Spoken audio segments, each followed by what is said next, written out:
Good afternoon, everyone. My name is Mr. Roda Joe Mazia, and first of all, I'd like to congratulate the first speakers for such a wonderful presentation that they've done in this forum.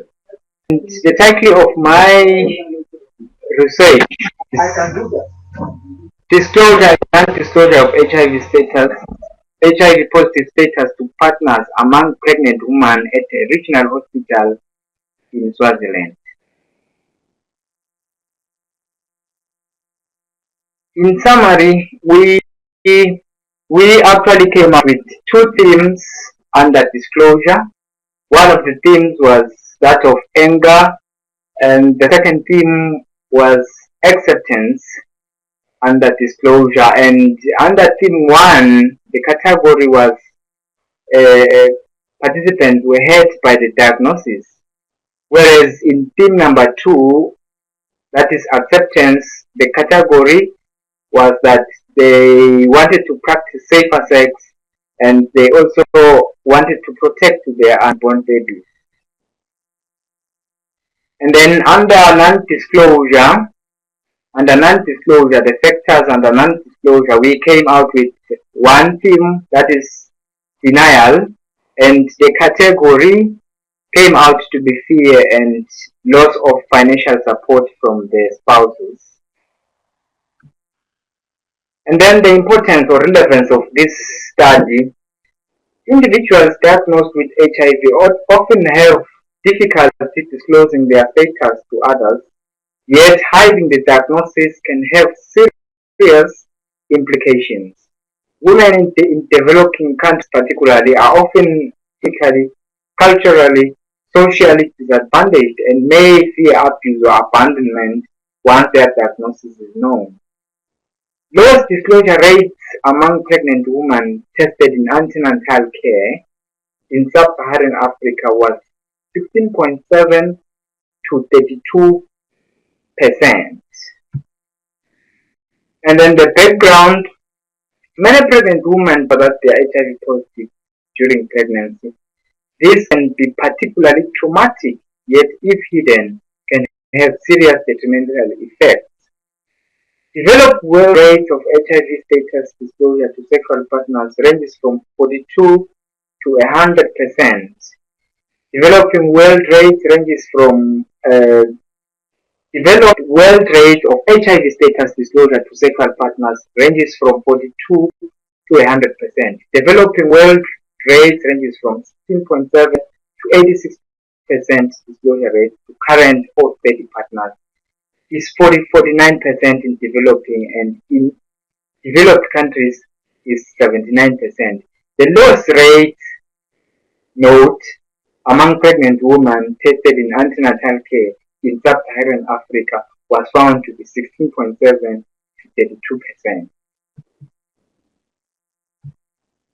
And then the methods used in this research, the researcher employed the qualitative descriptive nominological methodology, whereby convenience and purposive sampling were utilized, and the data collection methods were in-depth interviewing methods. A total number of 15 pregnant women attending antenatal care were interviewed. And the results, under the reasons for disclosure, they research out with a number of reasons. The need to practice safer sex as one of the reasons for disclosing their status. Another reason came out to be to protect the unborn babies and to reduce the chances of reinfection. Another reason was that they were so much hurt by the diagnosis, by finding themselves HIV positive, yet they knew that they were faithful to their sexual partner. And some of the participants actually voiced out that they needed somebody to share the pain with. That's why they ended up diagnosing. And the diagnosis haunted some of the participants and wanted to cough it out so as to feel better. Then under non-disclosure, the reasons why some of the participants did not disclose, they mentioned a number of reasons. One of them is fear of lack of support and domestic violence.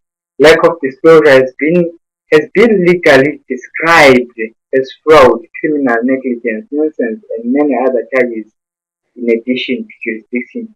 Studies demonstrate that there are many valid cultural reasons individuals not disclose their identities, such as fear of domestic violence, fear of familial or partner abandonment, and community rejection. In conclusion, this particular study that was done can actually help in informing programs and policy approaches could be developed from the study, and the development of support groups for infected women can provide as an avenue for ongoing support. A significant number of women disclose, and it is encouraging to note that some men are very supportive to their partners. Therefore, women must weigh the likelihood of an expected negative reaction with the possibility for a positive outcome when considering disclosing. So, future steps for this study, there's room for more research that can be done following this study. Identify disclosure factors so that counseling tools can be developed to identify individuals less likely to disclose and counsel them accordingly. And two, I also wish to disseminate the findings to different stakeholders to try and influence policymakers. I thank you.